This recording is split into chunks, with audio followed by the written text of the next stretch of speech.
CYC is a free channel that presents the Word of God for everyone. Your support will help us to continue the mission. Visit our website, cycnow.com. Even $1 will make a difference.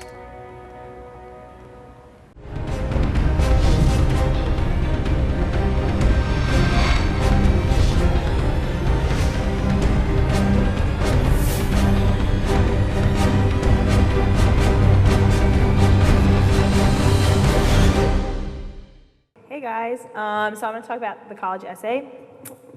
Okay, so the college essay is really important. I think a lot of people may overlook its importance.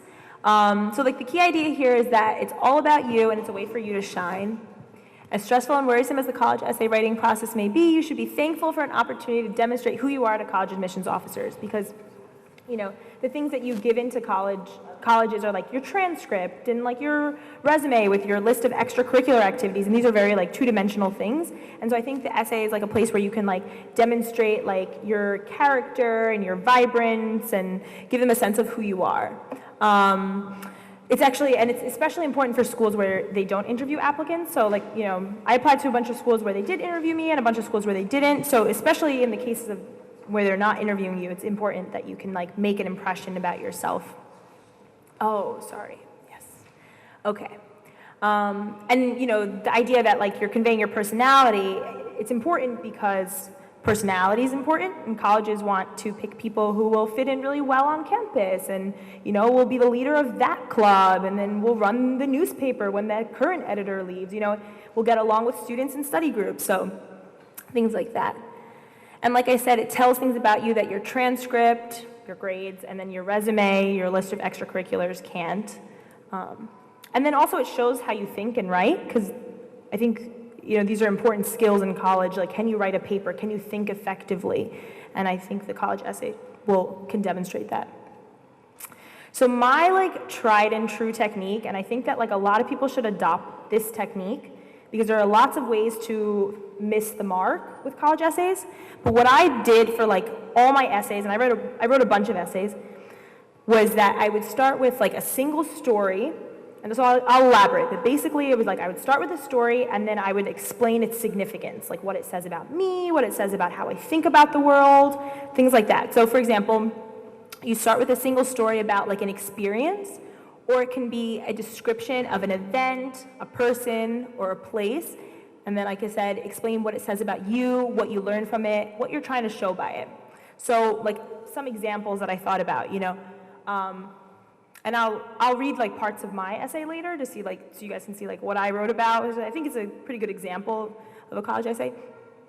So for one example, you could talk about your dad's rough hands, and you can give this really nice sort of flowery description of it.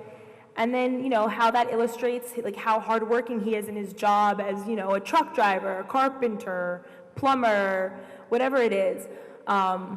You can give a description of your favorite resident at the nursing home, wherever you volunteer, and the special connection you have with that resident.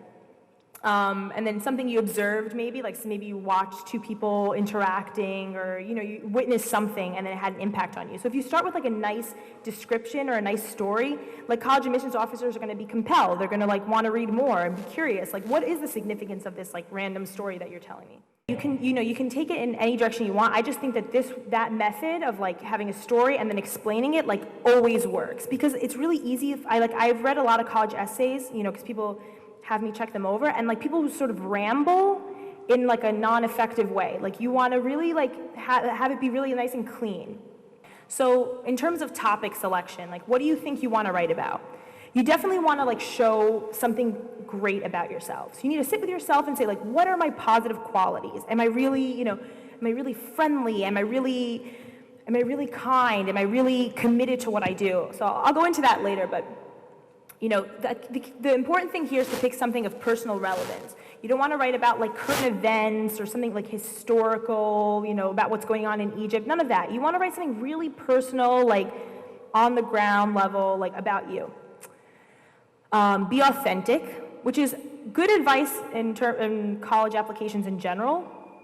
like when I was like worried about getting into college, my mom was just like, just like be yourself. And it's true. Like you want to just like show them who you are, and who you are is like really cool. So don't try to be someone else or like, I don't know, try to think that you're not good enough. So just, you want to be authentic, pick something that really matters to you.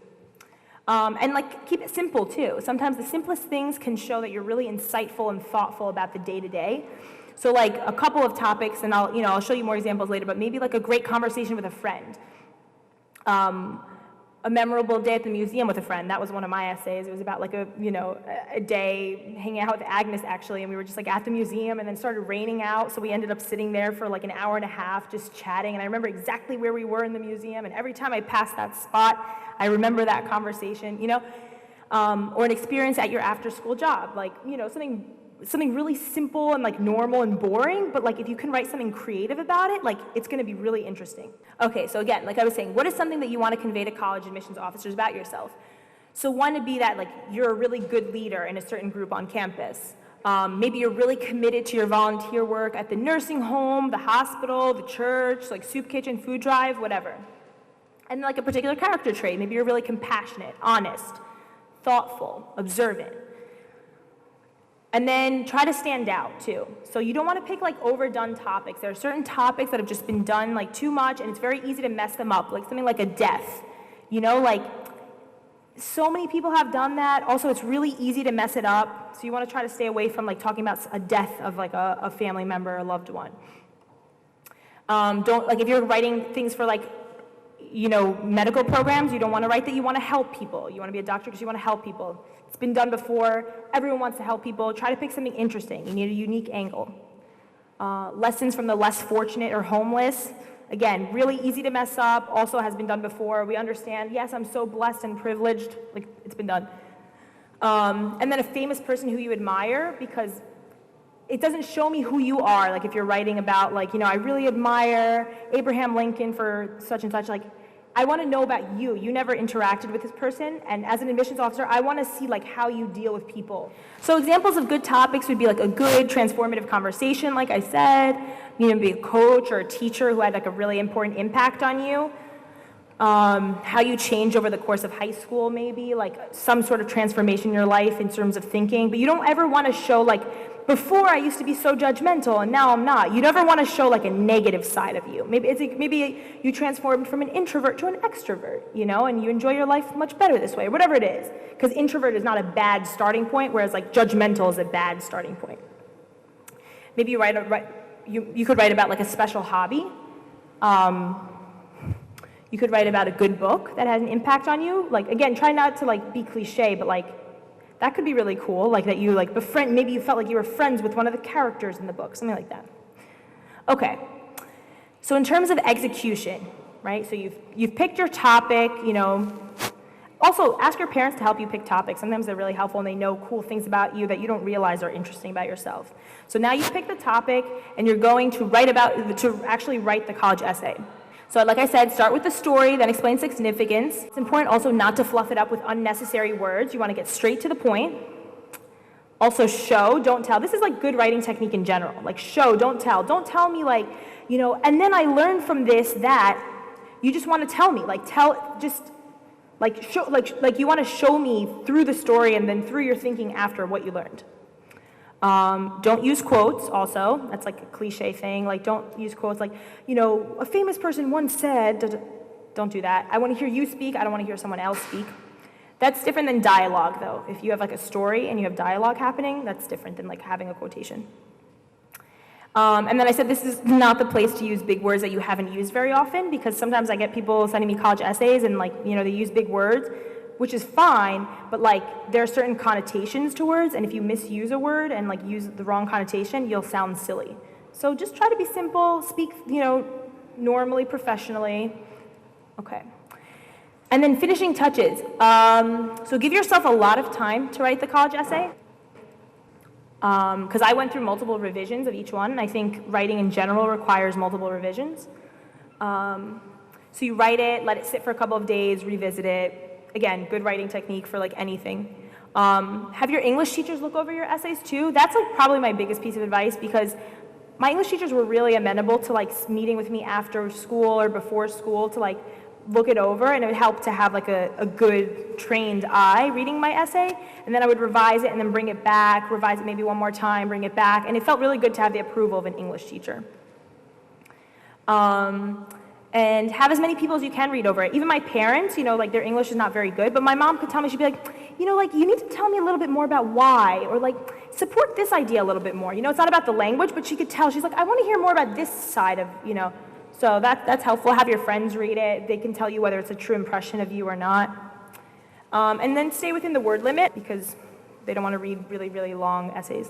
So this is like a little bit from my college essay actually. And it was about like an experience at summer camp actually.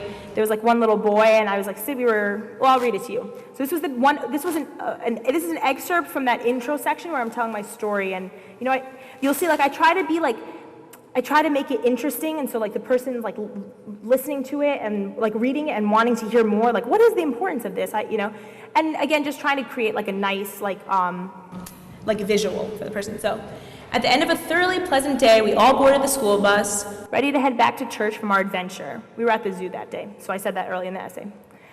Within moments, our group of 5-year-olds was snoozing placidly, their small heads laid back gently against the seats.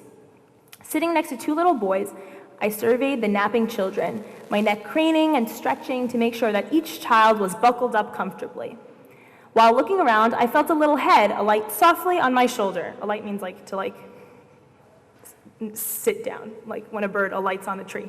I looked down to realize that Joseph was fast asleep and that his head was beginning to slide gracefully down the front of my torso until it hit my lap, and then rested. I remember pausing for a moment and looking down at his head in my lap, then pulling myself forward to look at his face. His hair and forehead were moist with sweat, his eyes shut quietly, and his mouth slightly parted, all evidence of a long day. His innocent face and the sweet way he made my lap a comfortable pillow for himself without invitation made me smile. I softly brushed back his hair from his face, stroked his back, and relaxed for the rest of the 30-minute ride thinking. And then by the end, when I'm telling you the lesson I learned from this story, I said, with a newfound sense of motherhood, I realized I had a duty to bring up these children to be strong, confident in their abilities, and altogether satisfied with themselves. I saw that we were helping to mold and shape their beliefs, and I relished this amazing responsibility. So it was it's like a good story, and the person's reading, and it's interesting. And then by the end, I explain significance. That's probably the last quarter of the paper. Most of it is the story because it's interesting, and I'm showing you I can write well, and I like to be creative with my writing. Okay, that's it. Do you guys have any questions? All right, so more for people who like to hear things a second time. So first of all, I should have had Mary review my college essay because hers was beautiful and mine was the opposite of that. And what I want to tell you guys is for college, your college essays, the application essays, and remember when I said there are some things you should not do on your own? Your college application essay is one of those things. Of course, it's about you. You write it. You're the one who creates all the ideas. It's about your life. But if you did not have at least one other person review the essay, you have wasted a great opportunity to do much better. Please have someone else look at the essay. I do it at work. I'm writing an email that's important. All of them are important, but I write one that's really, really important. And I show them to someone. I show it to someone, and people who manage me or who are senior to me do the same thing. They're like, "Hey, Makar, I wrote this. Can you look at it before they send it?" Because you will be surprised when you're so involved in what you're writing, you miss a lot of things, and so you need a fresh pair of eyes to look at your work. At least one person. Before we get to the next session, the next speakers, I just wanted to explain 3 components of the preparation we're trying to do for college, right? The first thing is, trying to pick a career. What do I actually do with my life after I graduate college? So this is something we're going to talk about next week. This week we're talking about how to get into these schools, and for 12th graders, right after you graduate from high school during that summer, before you go into college, we talk about how to be in school, how to stay in school, and how to do well. We have a retreat that we take you guys on, and we're going to talk about a lot of like how to study, how to manage your time, how to manage your money, what to do with friends, what to do with classes and professors and all that stuff, right? So today again, I just don't want, in case you have different topics that you want to ask about, today is getting into school, next week is picking the right thing to do, and in the summer when you're a senior, it's going to be how to stay in school. Many of you will take loans. Cheaper means the interest rate is low. Actually, what it's going to end up being is about 3.86%, because there's a limit on the amount of subsidized that you can borrow. You can't borrow everything subsidized.